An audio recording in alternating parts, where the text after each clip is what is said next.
Bien, colegas, buenos días a todos. Vamos a dar inicio a la segunda sesión del cierre contable 2022, cierre contable gubernamental 2022.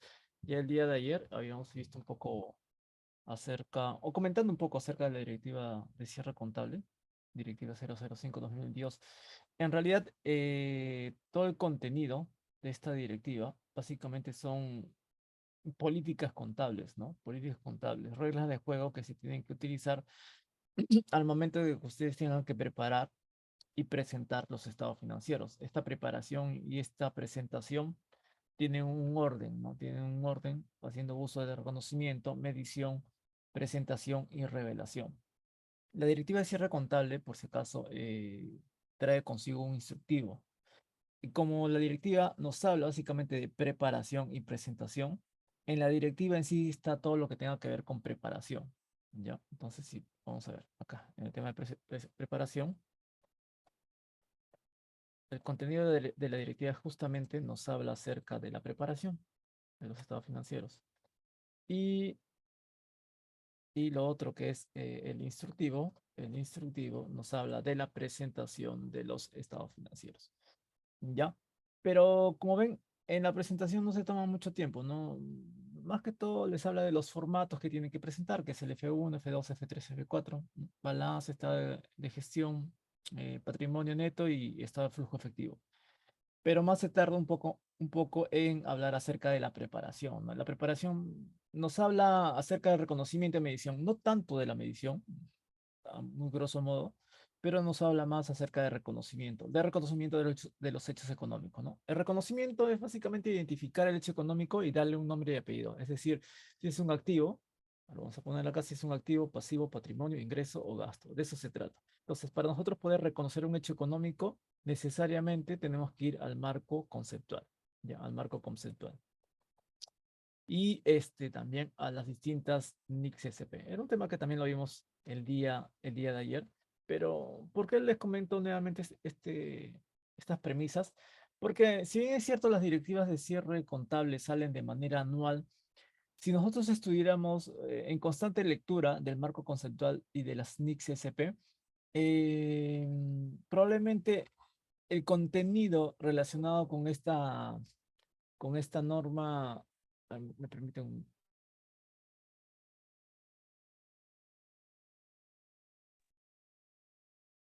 Ya se estaba filtrando un audio por ahí. Lo que les comentaba es lo siguiente, ¿no? Si nosotros estamos en constante lectura del marco conceptual y de las NICs SP, probablemente todo lo que hayamos leído esté finalmente contenido en la directiva de cierre anual. Lo que quiero decirles es que no todos los años tenemos que estar leyendo constantemente la directiva de cierre anual, salvo por algún tipo de actualización que por ahí aparezca. Pero si estamos al día en el estudio del marco conceptual y de las NICs SP, no nos perderíamos casi de nada en el contenido que está en la directiva de cierre contable. Entonces, para estar repitiendo la constante lectura o estudio de la directiva de cierre anual, es mucho más recomendable ahorrar tiempo y estudiar el marco conceptual y las NICs SP, siguiendo este orden, ¿no? Este orden de idea, que estamos estudiando hechos económicos desde su reconocimiento y medición, presentación y revelación, y que son agrupados a través de estos estadios, que son la preparación y presentación de los estados financieros, ¿no? Acá dicen, el objeto es establecer las normas para la preparación y presentación de la información financiera y presupuestaria de las entidades del sector público.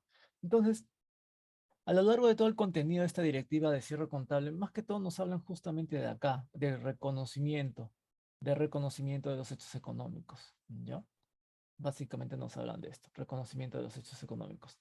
Y para ello, obligatoriamente tenemos que leer el marco conceptual. ¿Ya? Entonces, en la clase anterior nos habíamos quedado hablando un poco de las acciones preliminares. Y en las acciones preliminares, yo les comentaba de que antes de hacer contabilidad, antes de registrar hechos económicos, antes de proceder con el reconocimiento, medición, presentación y revelación, lo primero que tienen que establecer son sus controles internos, ¿ya?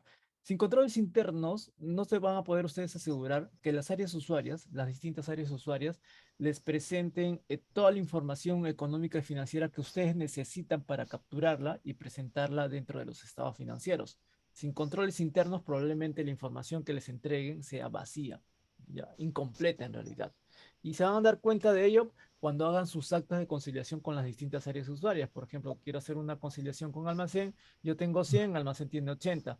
Cuando vas allá al almacén te va a decir, no, pero no has registrado esta cosa, no has registrado esta guía de remisión, ¿no? Me faltó registrar tal operación, tal. Y eso pasa ¿por qué? Porque principalmente ustedes no han establecido sus controles internos. Sin controles internos no tiene sentido hacer contabilidad. Los controles internos justamente te aseguran que toda la información de las áreas usuarias sea capturada en su integridad. Y si las áreas usuarias tienen 100, tú tengas 100, ¿no? Si patrimonio tiene 50, tú tienes 50. Si procuraduría tiene 3 expedientes, tú tienes 3 expedientes. Y así, sucesivamente. Y entonces, lo primero que nos comenta esta directiva de cierre contable son las acciones preliminares, las acciones de control interno. Entonces, miren, por eso indica acá, ¿no? Las entidades, o sea, las unidades ejecutoras a través de las oficinas de administración, contabilidad, tesorería, patrimonio, logística, recursos humanos, presupuesto y demás, son responsables del cumplimiento de la normatividad aplicable, es decir, de estas normativas contables. ¿Y qué más dice acá?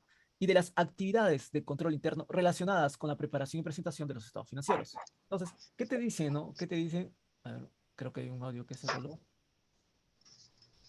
Mm, mm, mm, mm. Ya. Entonces, ¿qué es lo que te dice?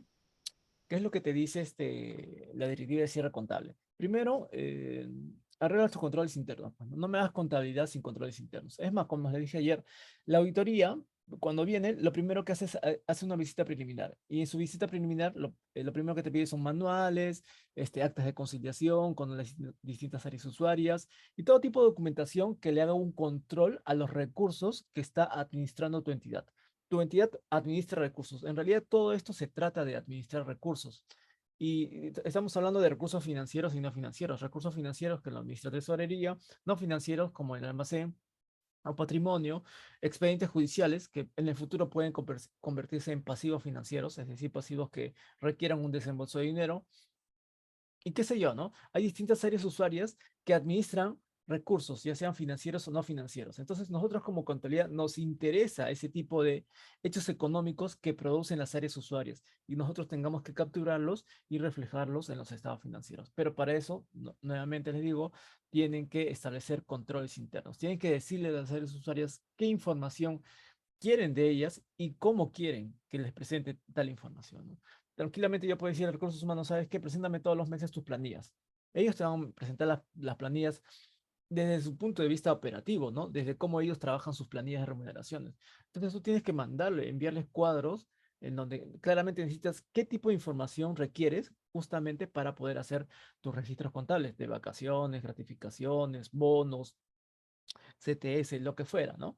Ese es en el caso de recursos humanos. Y, igual, para cada área usuario, ustedes necesitan darles plantillas de cómo quieren la información para ustedes capturarla en sus estados financieros. A eso, a ese tipo de cómo quieren información se le llama controles internos, ¿no? Cómo tú controlas internamente a tus usuarios usuarias de tal manera de que le hace seguimiento a cómo usan cada uno de estos los recursos de la entidad. ¿Ya? Entonces, sin controles internos, en realidad no hay contabilidad. No tiene sentido hacer cuentas contables, estudiar normas internacionales de contabilidad, marco conceptual, si de por sí no hay controles internos. En realidad, todo este bagaje cultural de normas de contables, ya sea del sector público o privado, se hizo básicamente para ir afinando los controles internos, ¿no? Y no haya un mal uso de recursos, corrupción, tanto en el sector público como en el sector privado. O sea, toda esta literatura contable no es porque queramos estudiar contabilidad y seamos profesionales, no. Esto nació en base a una necesidad, ¿no? De controlar correctamente los recursos del sector privado y del sector público. Del sector privado, de tal manera que los accionistas puedan recuperar la mayor parte de la utilidad de las inversiones que están haciendo sus empresas. Y en el sector privado, que no haya actos de corrupción y que la población se pueda beneficiar con el presupuesto del Estado, ¿no? A través de las distintas obras públicas. ¿Ya? Entonces, estas son las acciones preliminares. Y miren, yo les había comentado ayer que, por ejemplo, nos piden efectuar a través de, acá dice ahí, literal B, efectuar a través de las oficinas de presupuesto, logística, tesorería, contabilidad, las acciones y el adecuado acciones para el adecuado y oportuno registro de las transacciones de ingresos y gastos en el módulo administrativo del SIAP. Nos habla del SIAP, nos habla de ingresos, de gastos que debemos registrar en el SIAP a través de determinado recaudado, compromiso de vengado, giro y pago. Seguramente ustedes, a la fecha, ya en los gastos deben haber registrado todos los compromisos de vengado, giro y pago, o al menos hasta la fase de devengado, ¿no? Porque ustedes saben que si no devengan, pues simplemente ese presupuesto se pierde para este año 2023. Pero en el caso de ingresos, muchos de nosotros recién estamos regularizando los ingresos que hemos recaudado en el mes de diciembre del año 2022. Necesitamos tener ya esa información, ya al menos la primera quincena de enero, porque lo primero que tenemos que hacer son las conciliaciones bancarias, el registro del módulo de instrumentos financieros, el MIF, y las cuentas de enlace, ¿sí? Las cuentas de enlace. Para todos aquellos entidades públicas que trabajan con recursos ordinarios del Tesoro Público. Pero por lo pronto, lo que les pide acá como control interno, la DGCP, es que ustedes registren en su módulo administrativo todas las operaciones de ingresos y de gastos que evidentemente tengan afectación en tu presupuesto, ya sea en tus ingresos y en tus gastos. Ahora, si esto lo aterrizamos a nuestra contabilidad lo que hace es registrar hechos económicos, ¿no? Hechos económicos que son catalogados de la siguiente manera. Los hechos económicos son todo tipos de transacciones y otros eventos que afectan mi patrimonio. Cada vez que tu unidad ejecutora a través de sus áreas usuarias genera o provoca un hecho económico, no es simplemente que lo agarres y registres en tu contabilidad. Esos hechos económicos generan una modificación en tu patrimonio, ¿ya? Generan variaciones, acá lo voy a poner, generan variaciones patrimoniales, ¿ya? Ya sean positivas o negativamente, pero generan variaciones patrimoniales. Entonces, ¿qué hechos económicos generan variaciones patrimoniales? Transacciones y otros eventos. Esas transacciones son transacciones con contraprestación o transacciones sin contraprestación, ¿ya? Entonces, aparte de las transacciones con contraprestación y sin contraprestación, también tenemos otros eventos, como son las estimaciones y provisiones. Sí, estimaciones como depreciación, amortización, deterioro, o provisiones como las provisiones de demandas judiciales. También hay otros tipos de eventos, como son las altas de bienes, bajas de bienes, qué sé yo, y cualquier tipo de hecho económico que no necesariamente represente una transacción con contraprestación o sin contraprestación. Es decir, algo que no represente necesariamente un cobro, ¿no? O un pago, o una compra, o una venta, ¿no? Hay otro tipo de eventos que no necesariamente tienen que ver con el negocio, ¿no? Con el comercio. Entonces, ese es otro tipo de eventos, son altas, bajas, deterioros, amortizaciones, depreciaciones, ¿ya? Pero en este párrafo en sí, en este párrafo que ven acá, lo que les habla de GCP es básicamente de los registros administrativos que son de ingresos y de gastos, y que evidentemente están dentro del universo de transacciones con contraprestación, ¿ya? Transacciones con contraprestación. Ayer también les había hablado acerca de las estimaciones, de deterioro, depreciación, amortización, pero también les hablaba acerca de las provisiones y les hablaba del mal uso que se daba justamente a esta terminología de provisiones. ¿Ya? La CTS no es una provisión, las vacaciones no es una provisión, las ratificaciones tampoco son provisiones. ¿Ya? Está mal decir hay que provisionar una factura, ¿no?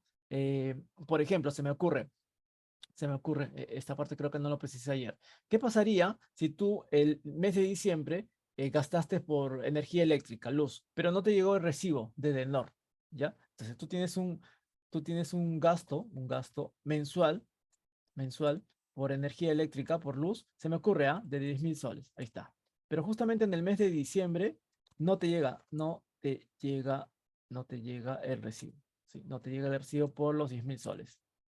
¿Ya? Ahí está. No te llega Pero sabes que el importe que vas a pagar por ese concepto probablemente sea 10.000. Tal vez 10.001, 10.005 o 9.995, 9.998, pero un dato casi, casi aproximado a los 10.000.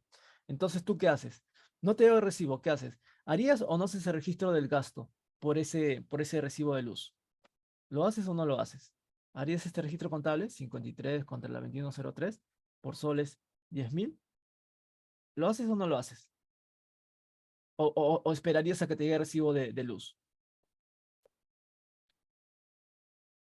Ya. Jorge Cueva dice sí, ¿no? Mediante nota. Perfecto. ¿Qué opinan, colegas? ¿Todos de acuerdo?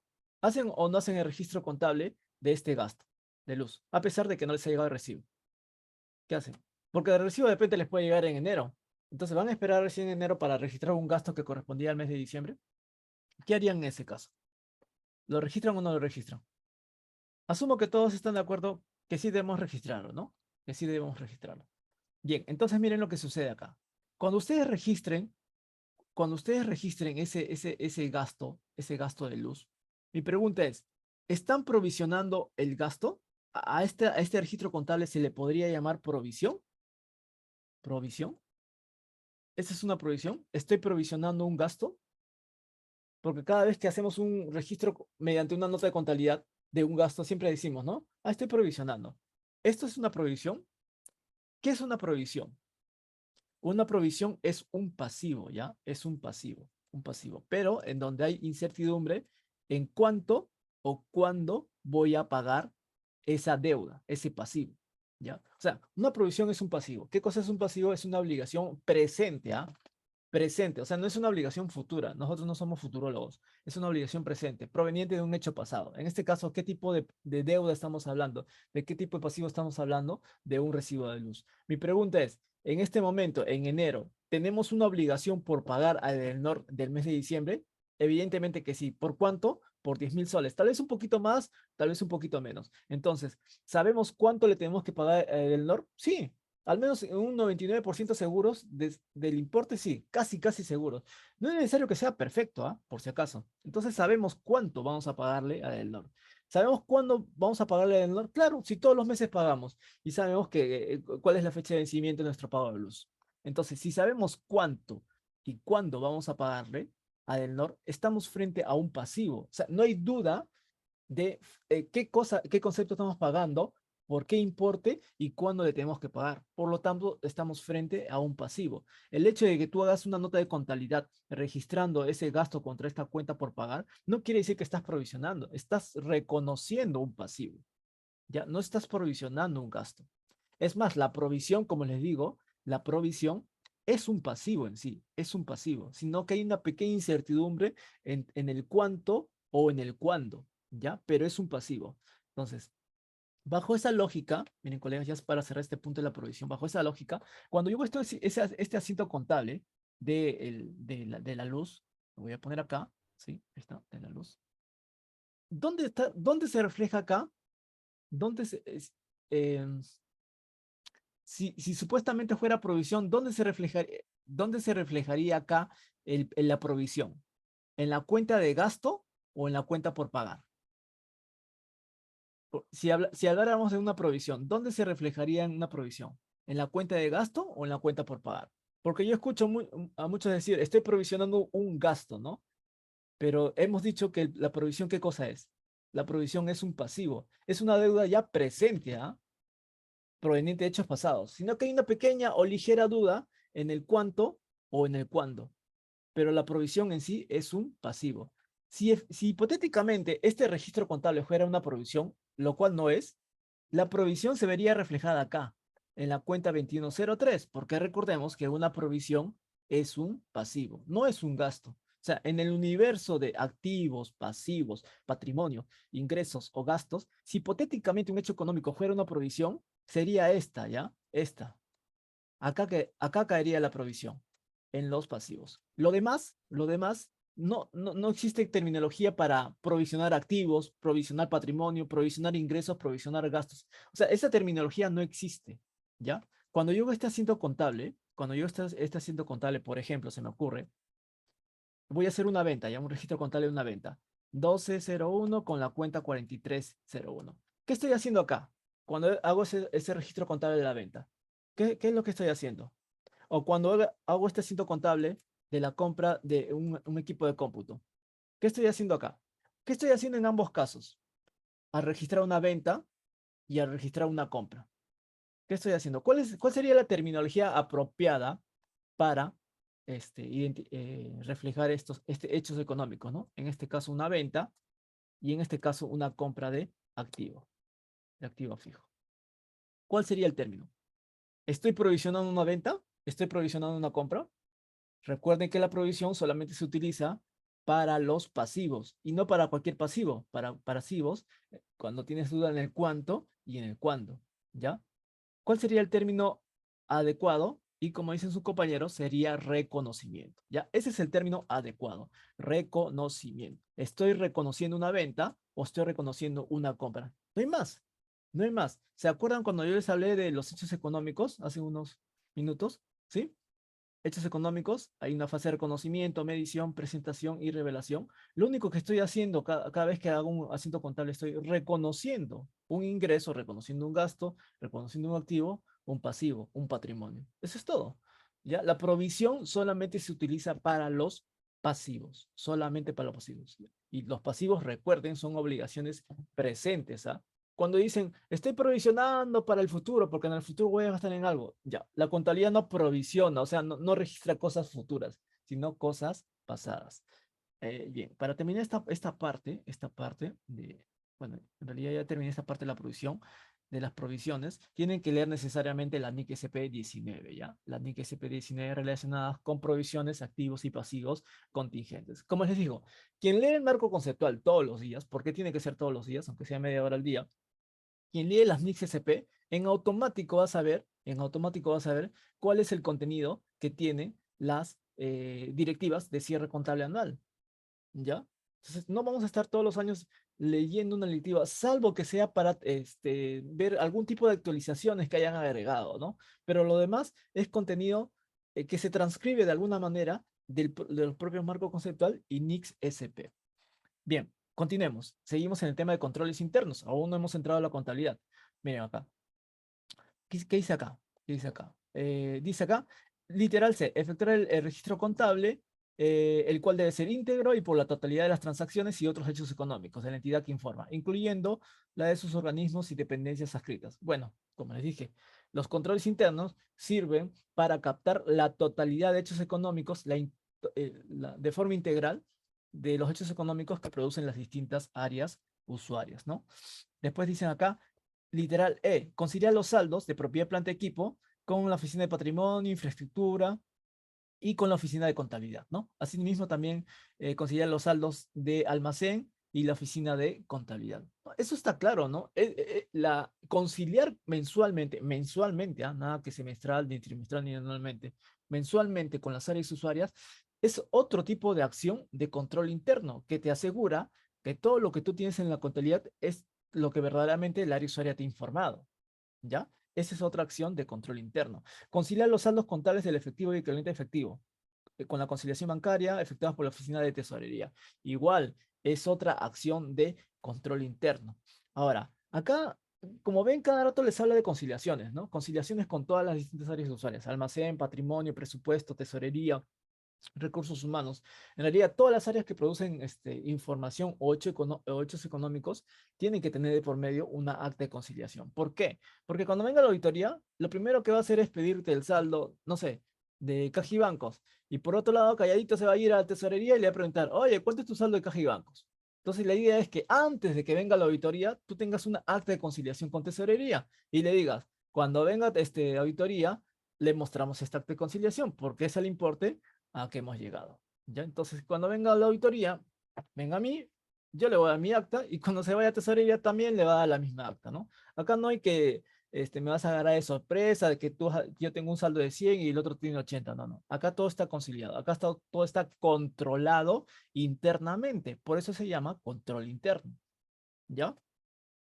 Ahora, en el tema de conciliación, sí deben tener en claro lo siguiente, ¿ya? A ver, me permiten. En el tema de conciliación, en el tema de conciliación, la conciliación no es para establecer diferencias, ¿ah? O sea, algo así, ¿no? Algo así, por ejemplo, yo tengo una conciliación con una conciliación bancaria, ¿ya? Con tesorería, ahí está, ¿no? Contabilidad, por un lado, y, y tesorería, por otro lado. Acá está, tesorería, ¿ya? Y no sé, su saldo según contabilidad es de 100 y tesorería es de 80. Ah, la diferencia son, no sé, depósitos no identificados. Se me ocurre, ¿ah? Se me ocurre. Depósitos no identificados, ¿no? Y con eso, 80 más 20, 100, ¿no? 100 acá y 100 acá. Ah, conciliado. Eso no es conciliación, por si acaso. Esto no es una conciliación. Puede que se tenga el nombre de preconciliación, ¿ya? pero las conciliaciones no son para reflejar diferencias. Cuando tú te concilias o reconcilias con tu pareja, no es para limar las parejas, no es para limar diferencias, o es para seguir con diferencias. Pues si no, no se llamaría conciliación, ¿no es así? Entonces, todo tipo de conciliación es para identificar diferencias entre una y otra área, y evidentemente limpiar esas diferencias, ¿no? Reconocer esas diferencias y poder sanearlas, pero no pueden quedar así como diferencias. Ah, ya hemos conciliado, pues, ¿no? La diferencia es tal o cual cosa. Ya estamos. De eso no se trata la conciliación. La conciliación justamente se trata de depurar esas diferencias. Para eso sirve principalmente la conciliación, no para que tengas un papel cuadrado, ¿no? Entre una área y otra área, sino para limar diferencias, ¿ya? Esto aplica tanto para conciliaciones bancarias, para almacén o para patrimonio. Como ven, solamente les estoy dando bagajes generales de cómo hacer, de cómo se llevan a cabo los controles internos, ¿ya? No estoy adentrando más a ver un formato de conciliación de almacén o de patrimonio. No estoy adentrándome tanto a la casuística, ¿no? Que se pueda encontrar, que es variada en realidad, ¿ya? Que es bastante variada. Bien, eh, dice acá, después de la conciliación, habla cada rato de conciliaciones, dice, literal G, llevar a cabo otras pruebas de comprobación de los saldos de cuenta que conforman los estados financieros respecto a los pasivos derivados de impuestos, remuneraciones, bienes y servicios, sentencias judiciales, operaciones de endeudamiento, entre otras. ¿Ya? Estas otras pruebas de comprobación son conciliaciones en realidad, pero no son conciliaciones internas, como lo vimos anteriormente, sino son conciliaciones externas. Ya esas conciliaciones externas, colegas, eh, más que son lo que nosotros conocemos como cartas de circularización, ¿no? El, el auditor no solamente se queda contento con que tú hayas conciliado con las distintas áreas usuarias, no. Si tú tienes cuentas por cobrar o cuentas por pagar con tus clientes o proveedores, comienza a mandar cartas de circularización. O si tú le des a la SUNAT, mandas cartas de circulación a la misma, ¿no? Para confirmar el tema de cuentas por cobrar, cuentas por pagar e impuestos. Igual, en el tema de sentencias judiciales, hace cursos de información con el módulo de sentencias judiciales, con Procuraduría o Asesoría Legal y con el Ministerio Público, ¿no? Donde tiene toda la relación o inventario de demandas judiciales que tenemos a favor o en contra de nuestra unidad ejecutora. Es decir, en resumen, se vale de otra documentación externa para poder validar los saldos que figuran en nuestros estados financieros. Cuando vienen los auditores, y les hablo mucho de los auditores porque esta información de control interno les sirve principalmente a los auditores. O sea, este punto, 5 acciones preliminares, es más que todo para labores de auditoría, asegurándose que el control interno esté correctamente diseñado. Entonces, cuando vienen los auditores, lo que van a hacer es agarrar partidas materiales y asegurarse que los saldos que están contenidos en tus estados financieros sean reales. ¿Ya? Y para verificar esa realidad, comienzan a hacer circularizaciones, ¿no? Externas, y comienzan a pedir actas de conciliaciones internas, ¿no? Que aseguren que la información recopilada sea la real contenida en los estados financieros, ¿ya? Miren, ¿qué más dice acá? ¿Qué más dice acá? Dice, conciliar para la presentación de la información del cierre del ejercicio fiscal el saldo de balance de la ejecución de presupuesto con el saldo financiero. ¿Ya? Acá nos habla acerca del saldo de balance. ¿Por qué el saldo de balance? Porque ustedes saben que a partir de este enero 2023, todo el saldo balance, ¿qué es el saldo de balance? A ver, antes de continuar, me gustaría conocer eh, su concepto acerca del saldo de balance. ¿Qué se entiende por saldo de balance? ¿Qué entienden ustedes por saldo de balance? No es el EP1, ¿ah? No es eso de ingresos menos gastos del EP1, ese es mi saldo de balance. Eso no es primeramente, ni matemática, ni científicamente, ni numéricamente, ni nada. ¿Ya? Ese es un engaño, muchachos, en realidad. ¿Qué entienden ustedes por saldo de balance y cómo es que se va a aplicar para este año 2023? Vamos a partir de este hecho. ¿Qué entienden ustedes por saldo de balance? A ver, los leo. Los leo mientras me dan 30 segundos. Voy a traer. ¿Qué entienden por saldo de balance?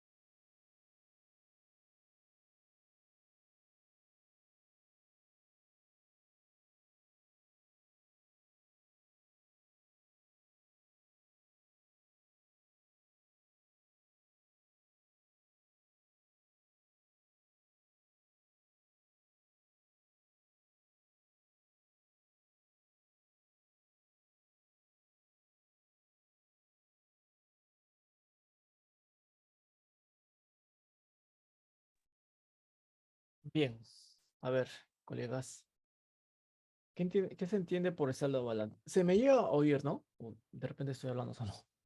¿Se me llega a oír, colegas? A ver, si me confirman, por favor. ¿Se me oye correctamente?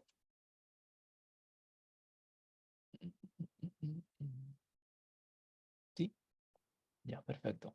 Entonces, ¿qué se entiende por saldo de balance? ¿Qué entienden ustedes? Conciliar para la presentación de la información del cierre contable el saldo de balance, de la ejecución de presupuesto con el saldo financiero, por las distintas fuentes de financiamiento, ¿no? Dice, y suscribir un acta con fines de uso interno entre contabilidad y tesorería o la que haga sus veces. Acá hablan otra vez de una acta de conciliación, ¿no? Entre teso y contabilidad. Bien. ¿Qué es el saldo de balance? En realidad, el saldo de balance simplemente es el dinero que ustedes tienen para atender gastos futuros. ¿Ya? El saldo de balance evidentemente es dinero, ¿no? Es dinero, pero para atender gastos futuros. ¿Y a qué me refiero con esto?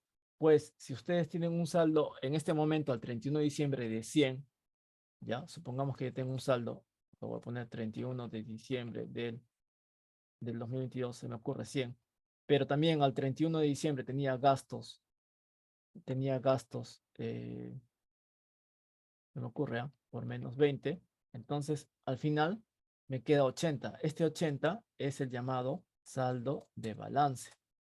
Saldo de balance. Ya que ese saldo de balance es el saldo que te queda para tener gastos futuros, ya, no gastos pasados. O sea, estos 100 no sería mi saldo de balance. ¿Por qué? Porque aún me queda un gasto pasado por atender. Mi saldo de balance para gastos futuros, es de 80. Ya, es de 80.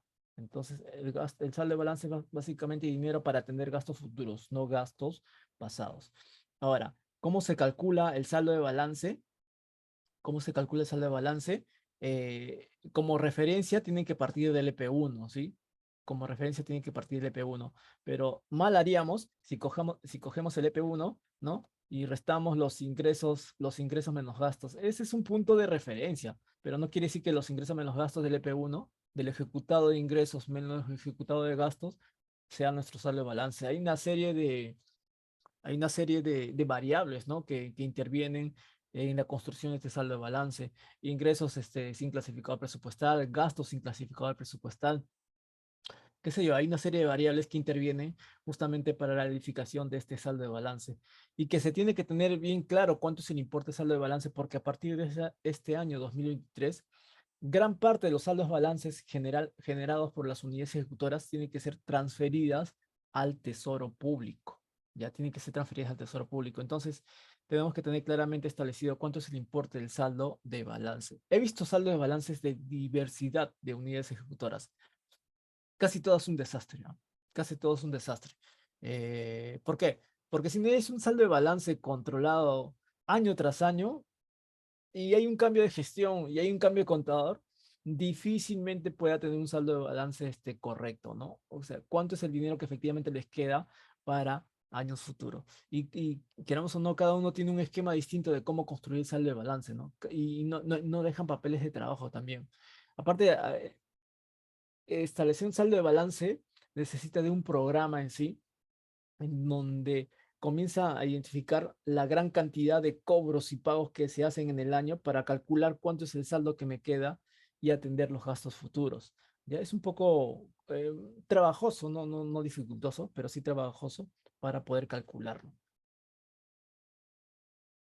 Entonces, nada, simplemente lo único que le puedo decir acá por el momento es que restar el EP1 ingreso menos gastos no es la clave, ¿no? Nos daría un saldo de balance falso.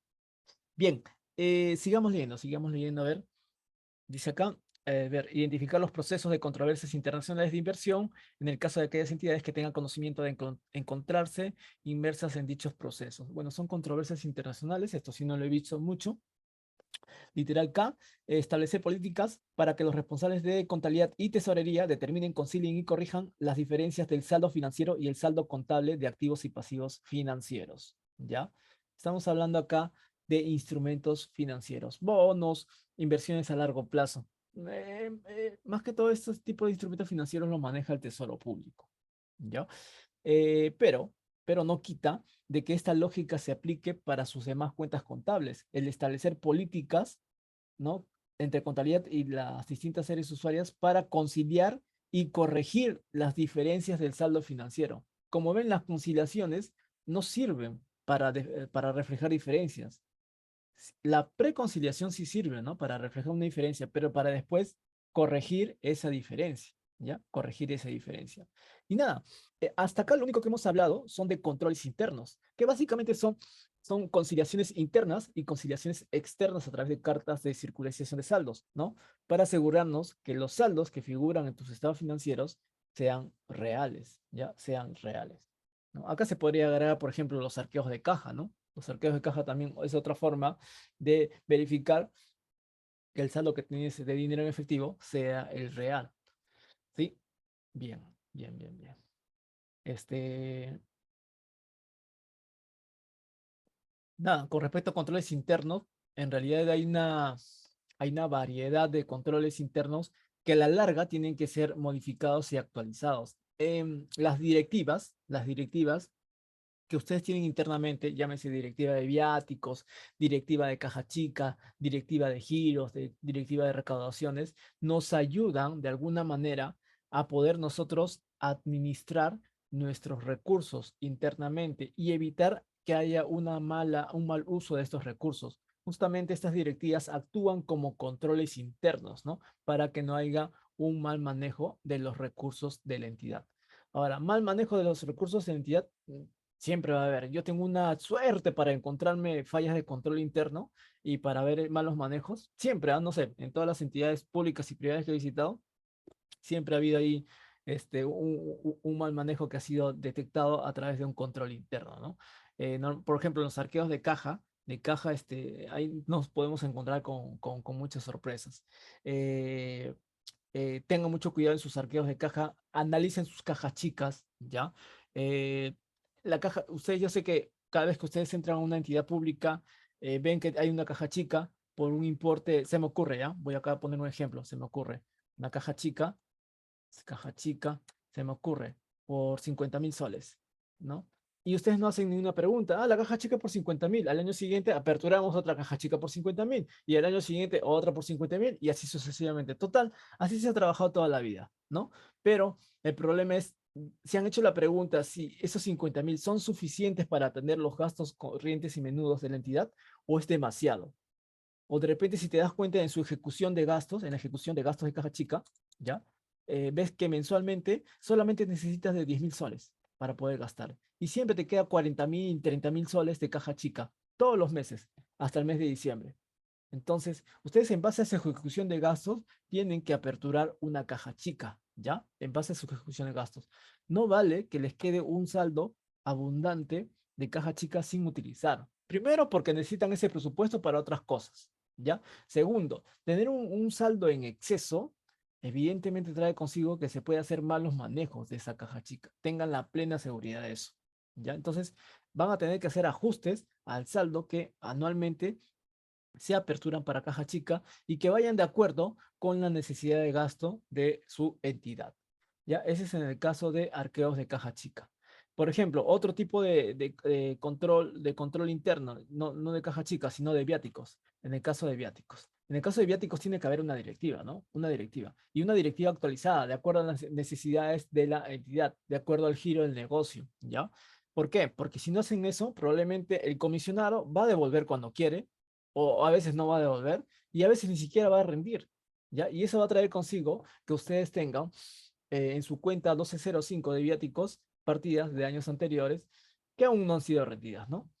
Y cuando el auditor vea que tienes un saldo en la cuenta 1205 por importes significativos, lo primero que te va a observar es ¿por qué tienes saldos tan antiguos? Y evidentemente tú le das una respuesta en realidad bastante sana, ¿no? Diciendo, bueno, esos viáticos de años anteriores es porque los comisionados no han rendido en años anteriores. Eso se sobreentiende, ¿no? Eso se sobreentiende, pero la pregunta es, ¿por qué se permitió que los comisionados en determinada época no rindieran y devolvieran el saldo no utilizado a tiempo? Entonces ahí, más que un registro contable, El problema es una falla de control interno. ¿Me entienden? O sea, ¿de qué te sirve tener un saldo de la cuenta 1205 cuadradita, bien cuadrada, con el detalle de todas las planillas de viáticos de todos los comisionados que se tiene por cobrar, si esos viáticos corresponden a años anteriores? ¿De qué te sirve tener un listado de algo por cobrar que probablemente ni siquiera vayas a cobrar porque esos comisionados ya no laboran en la entidad porque corresponden a años anteriores, a gestiones anteriores? Entonces, ahí la falla no es contable, ¿no? La falla es de control interno. Un mal control interno trae consigo un pésimo reflejo contable, ¿me entienden? Por eso es la importancia de concentrarse en el control interno más que en la cuenta contable. Justamente el tema de saneamiento contable, yo les hablé del tema de saneamiento contable ayer también, ¿ya? El saneamiento contable se da más que todo porque hay una deficiencia de controles internos. O sea, esto de deficiencia contable, en realidad de contable no tiene nada, ¿ya? El problema más que todo es de control interno. O sea, las áreas usuarias no tienen controles internos para controlar sus patrimonios, sus bienes patrimoniales, sus bienes de almacén, sus expedientes judiciales, eh, caja chica, sus viáticos, etcétera, etcétera. Pero como el título le han puesto ahí saneamiento contable, dirán, ese es problema de contabilidad, pues, ¿no? Que él vea cómo solucionar ese tema, ¿no? Cuando en realidad el problema es de control interno y corresponde a cada área usuaria trabajar con justamente estos controles internos, ¿no? Y como ven, no hay mucha participación de parte del área usuaria en este proceso de saneamiento contable. Y si ustedes ven acá, ya parten en esta parte, miren, acciones preliminares para la preparación de información. Dice, las distintas áreas usuarias que ven acá son responsables del cumplimiento de las actividades de control interno. ¿Quién lee esta directiva de cierre contable? Yo no creo que tesorería, patrimonio, logística, recursos humanos, administración estén leyendo esta directiva de cierre contable. ¿Sí o no? Entonces, quien tiene que tomar la batuta, lastimosamente, de este control es el área de contabilidad, ¿sí? Porque si no llevan el control, va a haber saneamiento tras saneamiento. ¿Ustedes creen que este saneamiento que estamos haciendo actualmente es la clave para limpiar todo y entrar a un proceso de adopción de NICS? Sería engañarles, ¿ya? Sería engañarles. Es más, yo he hecho mi conteo, ¿ah? He hecho mi estadística a nivel nacional, preguntándole a mis colegas cómo van con el saneamiento contable. Y ustedes ya saben cuál es la respuesta, ¿no? Y eso que estamos próximos al cierre contable. Pero esto parte básicamente de una deficiencia de control interno. Mientras no sanees en la raíz del problema, pues las ramas no van a crecer correctamente. ¿Ya? Este es en cuanto a lo que son nociones preliminares, punto número 5 de la directiva de cierre contable. ¿Hasta acá tienen algún tipo de consulta, colegas? ¿Alguna consulta al respecto? Me gustaría también escucharlos, saber que están ahí.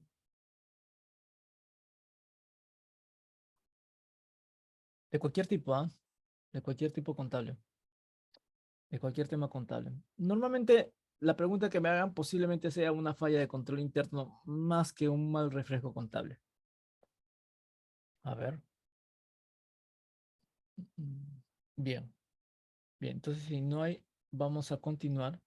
Vamos a continuar con el siguiente punto, que es la preparación. ¿Se acuerdan que inicialmente la directiva decía, esta directiva sirve para la preparación y presentación de estados financieros? Ya dijimos que la preparación lo ve la directiva de cierre y la presentación lo ve el instructivo adjunto a esta directiva de cierre. Entonces, en la preparación, en realidad está la comidilla, ¿no? La comidilla, lo que más se tiene que estudiar. ¿Ya? Yo inicialmente les comenté, acá está, ¿ven? ¿Ven? La directiva básicamente habla de la preparación y el instructivo de la presentación. Pero en la preparación, la directiva se concentra más que todo acá, en el reconocimiento de los hechos económicos. ¿Ya? En los reconocimientos. Por eso que hay bastante literatura que en realidad ha sido extraída, que tratan determinado hecho económico en particular. ¿Sí? Leyendo la directiva de cierre. Mm, Ya, Héctor Flores nos comenta, eh, las actas de conciliación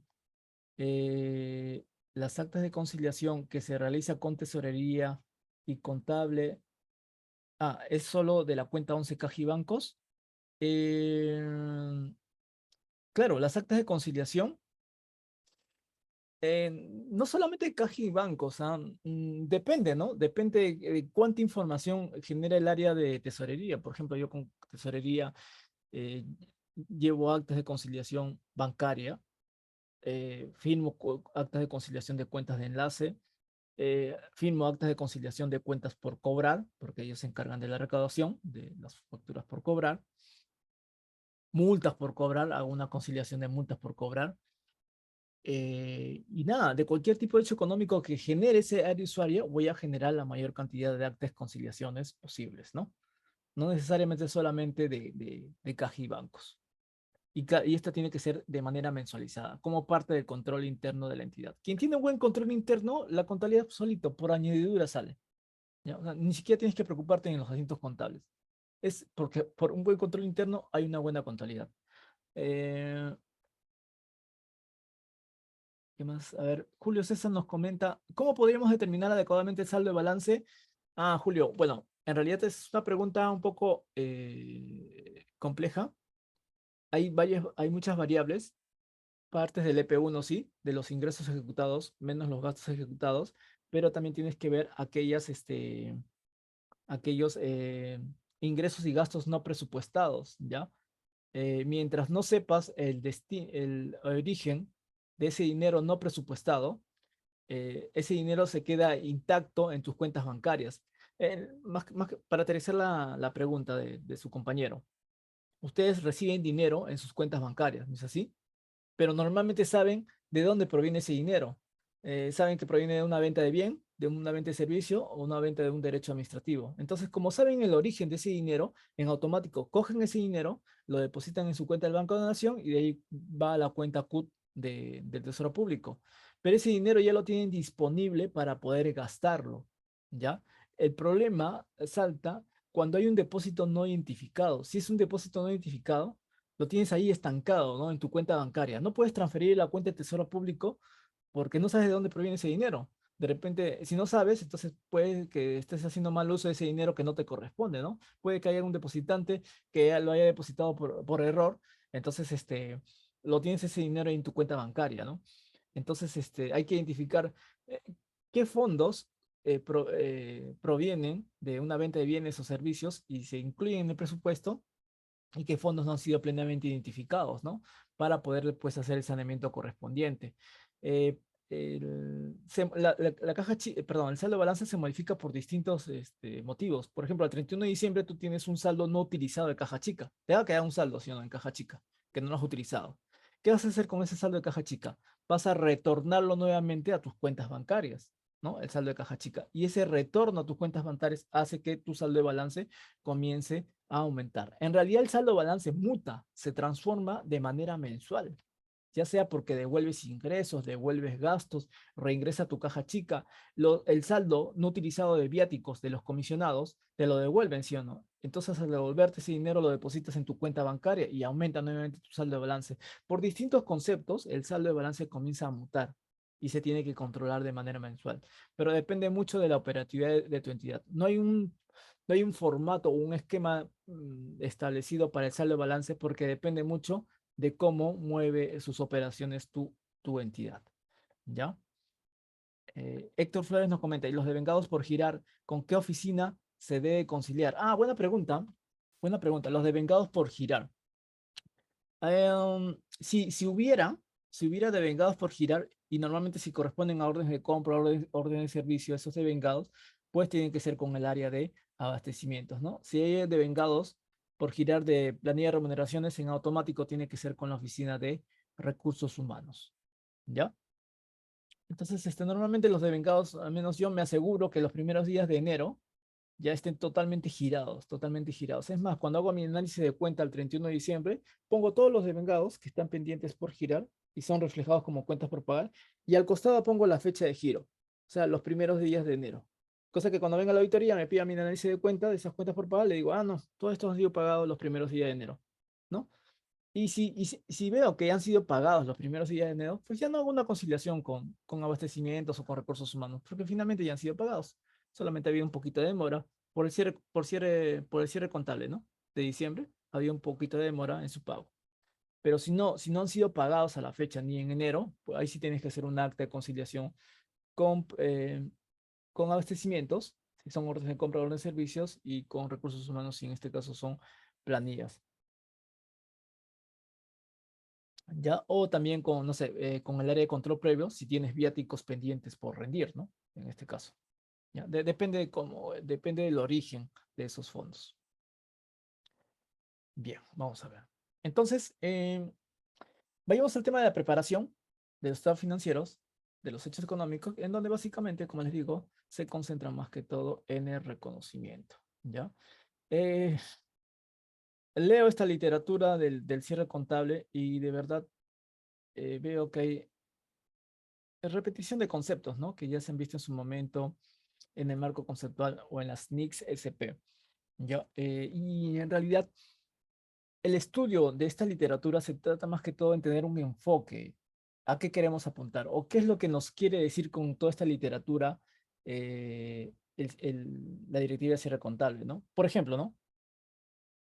Acá decía el punto 5, decía acciones preliminares, ¿sí o no? Pero ustedes saben que esto se trata de controles internos, ¿no? Y cualquier falla de control interno trae consigo un problema de saneamiento contable, ¿ya? Igualito, cuando en la parte del objeto, ¿no? Habla de preparación y presentación. Ahí como que las palabras están medio olvidadas, ¿sí o no? Pero básicamente se trata de todo el proceso para poder ustedes capturar los hechos económicos y presentarlos en los estados financieros. Y como les he hablado acerca de preparación, pues vamos a ver acá. Preparación. Y se va a concentrar más que todo en el reconocimiento. El reconocimiento de hechos económicos es como reconocer a un hijo. Cuando tú reconoces a un hijo, ¿qué le das? Le das un nombre y le das un apellido, ¿no? Le das un apellido. ¿Sí o no? Igualito, un hecho económico, el hecho económico va a ser tu hijo. Dale un nombre y dale un apellido. Por ejemplo, te compras una nueva computadora. ¿Esa computadora qué cosa es?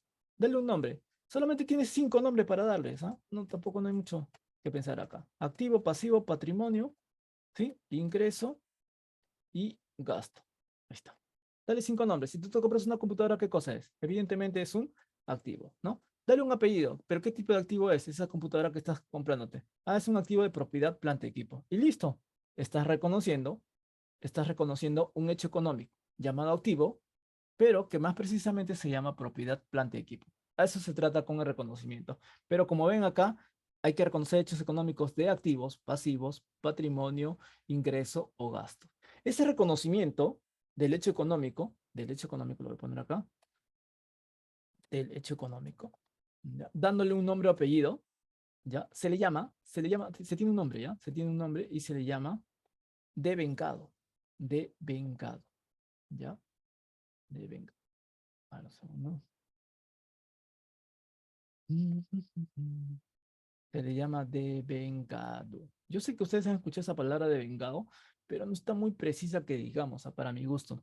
El devengado, ustedes saben que por literatura antigua, de hace 30 años, dice que el devengado es el reconocimiento, todas las operaciones de ingreso y de gasto se deben reconocer en el periodo que corresponde sin que éstas hayan sido cobradas, sin importar que éstas hayan sido cobradas o pagadas. ¿Sí o no? Ese es el principio de devengado. Pero el principio de devengado va mucho más allá. No solamente es reconocer los ingresos y los gastos cuando hayan ocurrido, también es reconocer el activo, pasivo y patrimonio cuando ésta haya ocurrido. Entonces, reconocer un hecho económico a través del uso de estos 5 elementos es justamente hacer uso de ese principio fundamental de la contabilidad llamada y tan olvidada llamada devengado. ¿Ya? El devengado en realidad tiene toda una historia de por medio. Ustedes saben que nosotros utilizamos el principio de devengado y no utilizamos el principio de caja, ¿sí o no? La pregunta es, ¿por qué dejamos de utilizar la caja para irnos al devengado? Ah, tiene toda una historia, ¿no? Nos salía más, por costo-beneficio, me sale mejor utilizar el modelo de devengado que el modelo de caja. El modelo de caja es un modelo muy incompleto en cuanto a información. ¿Por qué? Porque me produce información solamente cuando cobro, cuando pago. En cambio, en el devengado me da información de estimaciones, provisiones, deterioros, depreciaciones, amortizaciones, cuentas por pagar. Es mucho más completo la información bajo el modelo del devengado. Por eso optamos justamente por esta y dejamos o desechamos el de caja. Ya, ahora ustedes dirán, pero claro, pues no, eso es normal, todo el mundo utiliza el principio de vengado. No es así, ¿ah? O sea, si ustedes hacen un mapeo de toda Latinoamérica, en realidad de todo el mundo, Hay muchos países, en Centroamérica también, que utilizan el modelo de caja. Nosotros, entre comillas, utilizamos el principio de vengado, ¿ah? Pero a media caña. En realidad, cuando adoptemos NICS SP de manera integral, tranquilamente podemos decir que estamos utilizando un devengado al 100%. En realidad, actualmente, el modelo de devengado que nosotros utilizamos son los PSGA, ¿ya? PSGA, es de manera temporal. Los PSGA son reconocer los hechos económicos, pero todavía hay algunas cosas, un poco más de literatura, eh, que haga posible de que estos PSGA se conviertan en devengado totalmente dicho. ¿Ya? El PSGA es como un devengado a medias, ¿ya? Es un devengado a medias. ¿Sí? Devengado a medias. Cuando ustedes lean, colegas, cuando ustedes lean el marco conceptual, las NICS SP y lo cotejen esto con la directiva de cierre contable, se van a dar cuenta que muchas de las cosas que nos enseñan, ¿ya? En esta directiva de cierre contable como que son repetitivas, ¿ya? Como que no se entiende el trasfondo cuando nos explican en realidad. Hay muchas cosas acá que lo leemos así, ¿no? A rajatabla, ¿no? De manera literal. Pero hay bastante trasfondo que no lo vamos a entender mientras no podamos entender justamente el marco conceptual y las NICS SP. Veamos cómo funciona esto. Miren, normas para la preparación de la información financiera. Marco contable para la preparación. Ya. Conforme a la implementación progresiva de las NICS SP, y en tanto la DGCP establece la regulación para la adopción plena, las entidades deben preparar los estados financieros en base a PSGA. ¿Ya? PSGA es un devengado a medias, las cuales comprenden las directivas contables y demás disposiciones. ¿Ya? ¿Se acuerdan que yo les hablé los PSGA? Los PSGA, a ver, vamos a ver, lo voy a poner acá.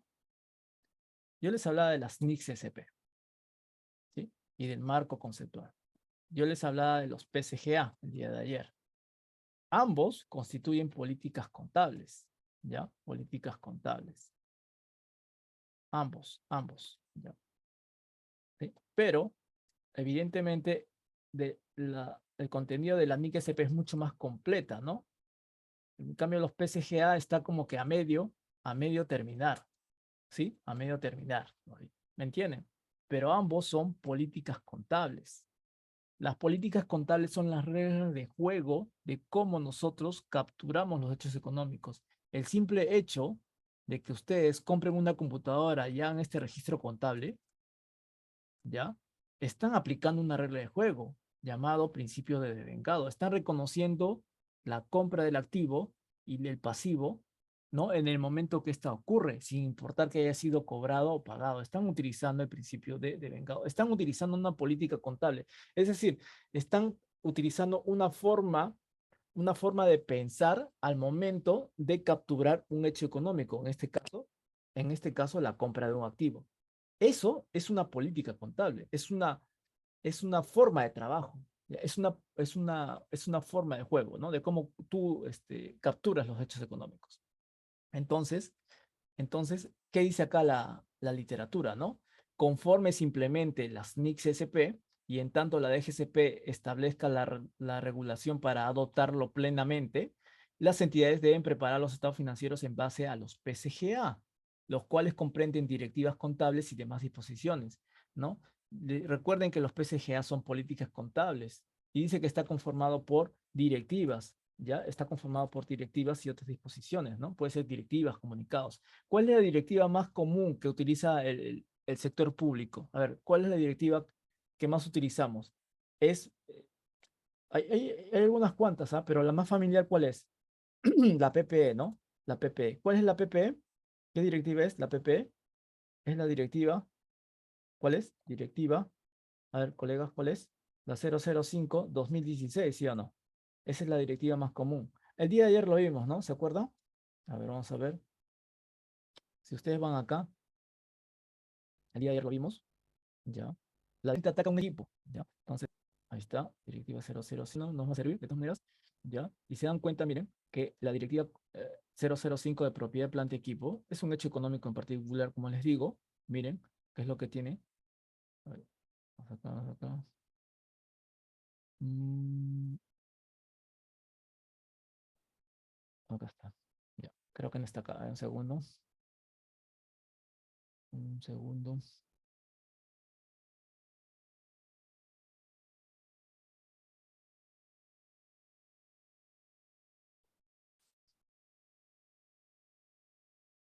Ya, este era, pues, ¿no? Miren, Directiva de Propiedad Planta Equipo dice, metodología para reconocimiento, medición, registro y presentación de los estados financieros. ¿Se acuerdan? Reconocimiento, medición, presentación y revelación. ¿Ya? Miren que acá, ¿qué dice acá? Miren, índice, políticas de reconocimiento, políticas de medición, políticas de presentación y revelación. Las cuatro fases que les acabo de comentar, ¿no? Pero todas estas son políticas. Todas estas son políticas, ¿ya? Entonces, todo lo que está contenido en la directiva 005 son políticas.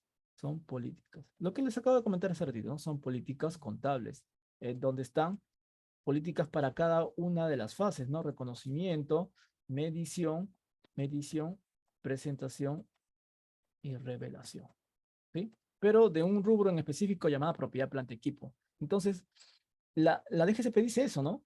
Nosotros actualmente estamos utilizando los PSGA. ¿Qué son los PSGA? Comprenden las directivas contables y demás disposiciones. Dentro de esas directivas contables tenemos esta directiva de propiedad, planta, equipo, con justamente reconocimiento, medición, presentación y revelación. ¿Qué más dice? En los casos no regulados, ¿ya? Por la DGCP, las entidades no pueden dejar de reconocer, medir, presentar y revelar las transacciones y otros hechos económicos. ¿Entienden? O sea, la clave del entendimiento de la contabilidad básicamente radica en estudiar estos cuatro elementos, ¿no? Así como estudian compromiso de vengado, giro y pago, estudien, solamente dedíquense a estudiar reconocimiento, medición, presentación y revelación. Quien se concentra en estudiar esto, en automático va a entender todo. PSGA, marco conceptual, NICS SP, cierre contable, lo que fuera relacionado con contabilidad. Solamente concéntrense en estos cuatro aspectos. Esta terminología, esta pequeña terminología, lo van a ver en distintas acápites de la literatura contable, porque está relacionado justamente con la captura del hecho económico. ¿Ya? Quien estudia esto tiene control de todo, ¿ah? De toda la contabilidad. Quien estudia solamente esas cuatro fases. Entonces, ¿qué más? En los casos no regulados por la DGCP, las entidades no pueden reconocer, medir, presentar y revelar las transacciones. Si no tengo políticas contables para reconocer, medir, presentar o revelar, voy a tener que ir a otros instrumentos, como pueden ser el marco conceptual o las NICS SP. ¿Listo? ¿No? Debiendo definir sus políticas contables. ¿Ven? Acá nos hablan de hacer políticas contables. O sea, no basta con tener políticas contables que ha emitido la DGCP. Ustedes, como contabilidad, también tienen que poner sus propias políticas contables internas, ¿ya? Ustedes tienen que poner sus propias políticas contables internas. Entonces, debiendo definir sus políticas contables y aplicar en forma supletoria los requerimientos técnicos prescritos en la NIC SP emitidas por el ISAPI y aprobados por la DGCP, con fines del análisis técnico contable de las transacciones y otros hechos económicos, los representantes de las entidades deben aplicar el juicio profesional crítico, realizando una exhaustiva revisión de la normativa contable y de casos similares que puedan ser utilizados como referencia.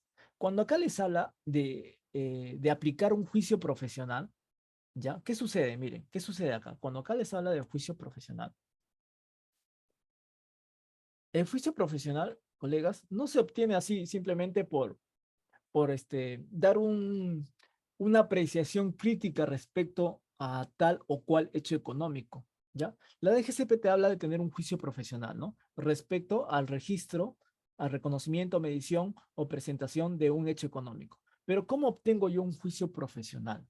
El juicio profesional es la suma de dos cosas, ¿ya? Es la suma de dos cosas. Conocimiento, es decir, estudiar marco conceptual en IXP, y la segunda, y más importante, aún creo que un poquito más importante, es la experiencia, ¿ya? Experiencia. Conocimiento y experiencia. ¿De qué trata la experiencia? De conocer qué cosa. A ver, vamos a ver. Cuando se les habla de conocimiento, necesariamente tienen que leer el marco conceptual y las NICS SP, ¿ya? Y cuando les hablo acerca de experiencia, y esto lo hablé ayer, es conocer qué cosa, el giro del negocio. Tienen que combinar ambas, ambas variables para recién obtener un juicio profesional. En resumen, si yo les preguntara cómo se registra tal o cual ingreso, tal o cual venta de bienes, no me pueden decir, de acuerdo a mi criterio, se registra de tal o cual manera. No, no, no, no. Tiene que ser de acuerdo a una base establecida en el marco conceptual en el NICCP y de acuerdo a cuánto conoces ese negocio para decir que lo has registrado como un ingreso, como un gasto, como un activo, como un pasivo, como un patrimonio. ¿Me entienden? De ahí nace justamente el juicio profesional, de la suma de estas dos variables. ¿Ya? Por eso dicen, con fines del análisis técnico contable de las transacciones y otros hechos económicos, los representantes de las entidades deben aplicar el juicio profesional crítico, realizando una exhaustiva revisión de la normativa contable y de casos similares que puedan ser utilizados. Pienso que no basta con una exhaustiva con una revisión de una normativa contable, ¿no? Tiene que haber también conocimiento del giro del negocio, ¿ya? Conocimiento del giro del negocio. Bien,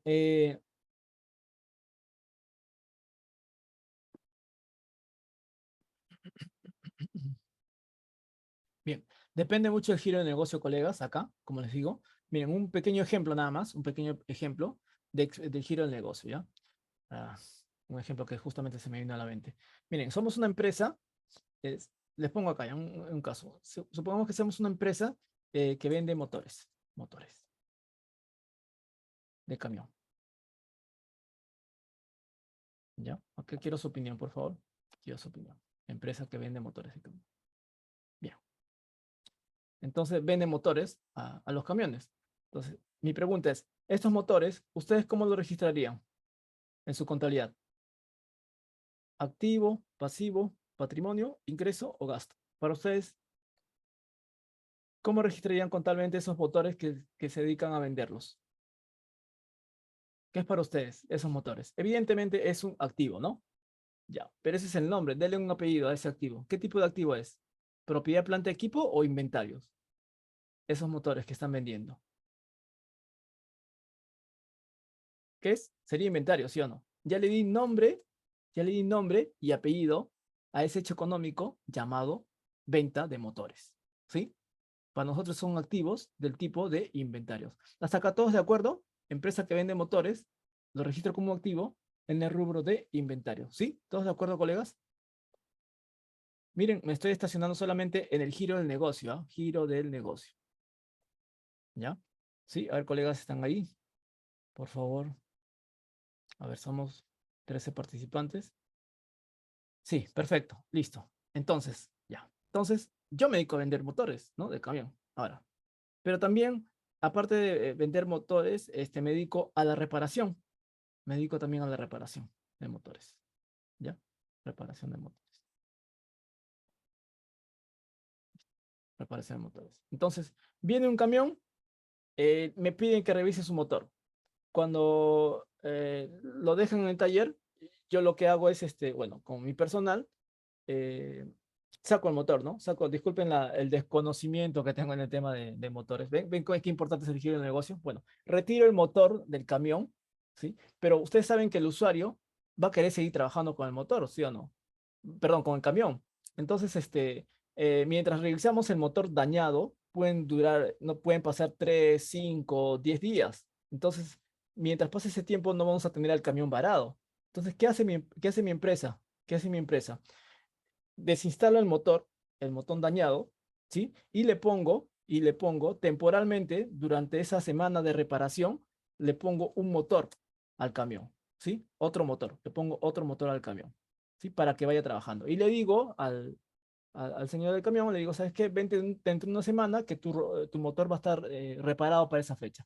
Pero mientras tanto, te voy a dar un motor de repuesto, ¿ya? Te voy a dar un motor de repuesto para que vayas trabajando. Vienes dentro de una semana, ¿no? Me devuelves mi motor y yo te instalo tu motor reparado. Mi pregunta es, ese motor que le he utilizado de repuesto, de repuesto, repuesto para el camión, ¿qué es para mí? ¿Es un activo o no es un activo? Ese motor que yo le he prestado temporalmente a mi cliente para que lo utilice para que siga funcionando su camión. Eso no es un activo para mí como empresa. que se dedica a la reparación de motores? ¿Activo o no es activo? ¿O cómo lo califica? Y si fuera activo, ¿qué tipo de activo es? ¿Es inventario o es propiedad, planta y equipo? Colegas, a ver, ¿qué sería? Ese motor de repuesto que le he puesto para mí como empresa. Eso no es activo. Reconocimiento, estamos en la fase de reconocimiento. Denle nombre y apellido. ¿Sí? ¿Es activo? Perfecto. ¿Del tipo de inventarios o propiedad, planta y equipo? Propiedad, planta y equipo. Propiedad, planta y equipo. ¿Por qué? Uno, porque va a generar renta, ¿no? O sea, se está Perfecto. utilizando para de renta, ¿no es cierto? Ese es al menos No, sí, mi sí. análisis.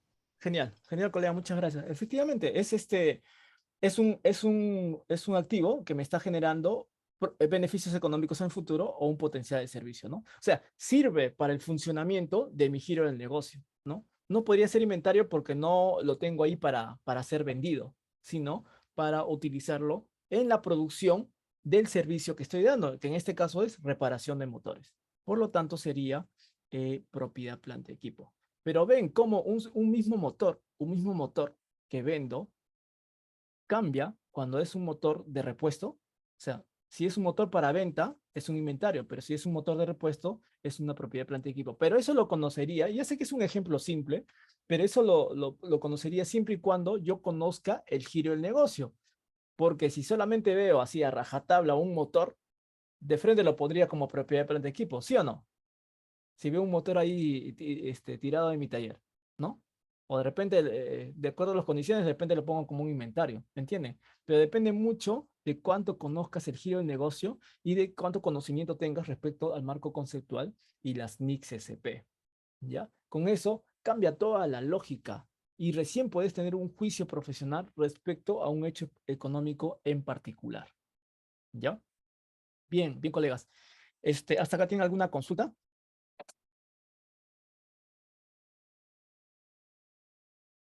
¿Alguna consulta, colegas? ¿Hasta acá?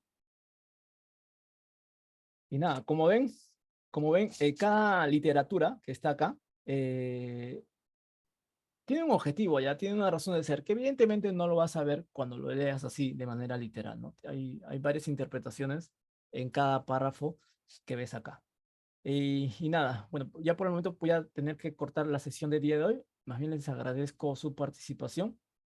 Espero continuarlo retomarlo el día lunes y ver algunos párrafos que todavía nos quedan pendientes por atender. En realidad, cada párrafo que tiene acá tiene una historia. En realidad, tiene muchas historias, ¿ah? Tiene muchas historias. Lo que toquemos, ¿ah? Cualquier tema que toquemos acá. El devengo tiene muchas historias, partiendo del hecho de por qué utilizo el devengo, acá está devengo, y no utilizo la base de caja, ¿no? Presentación de estados financieros, ¿no? Acá habla acerca de la clasificación de activos y pasivos corrientes, activos pasivos no corrientes. No se trata de que uno sea menor a 12 meses y el otro sea mayor a 12 meses para ser considerado como corriente o no corriente, ¿no? Es en realidad un concepto bastante simple, ¿no? Es como preguntarte cómo es el sol. Ah, es redondo y amarillo, ¿no? Es muy sencillo resumir un hecho económico a un periodo de tiempo mayor a 12 meses o menor de 12 meses, ¿no? Es como decir, cuando te dan el umbral de materialidad de la propiedad de planta equipo, mayor a cuarto IT, activo, ¿no? Menor a cuarto IT, cuentas de orden. Demasiado sencillo, ¿no? El hecho económico no se puede capturar de manera tan simple y reflejarla así tal como se ve, ¿no? Depende mucho del uso de reconocimiento, medición, presentación y revelación, conociendo el marco conceptual NIC-SP y teniendo conocimiento acerca del giro del negocio. Bien, colegas, les agradezco la participación el día de hoy. Voy a grabarlos y entre unos minutos más voy a colgar el video en YouTube. Les voy a dar el enlace acá en los grupos de WhatsApp. Más bien, les agradecería si pueden difundir los links que les he puesto ahí, los links para que puedan ser sus colegas puedan ser parte de estos grupos de WhatsApp y pueda hacerles llegar notificaciones, ¿no? Acerca de otros breves cursos que doy de manera semanal. Sí, les agradecería mucho si puedan invitar a otros colegas a ser parte del grupo, de los grupos de WhatsApp que siempre les muestro. Más bien, muchas gracias a todos por la participación. Gracias. Gracias. Compartiremos. Gracias. Gracias. Pues gracias.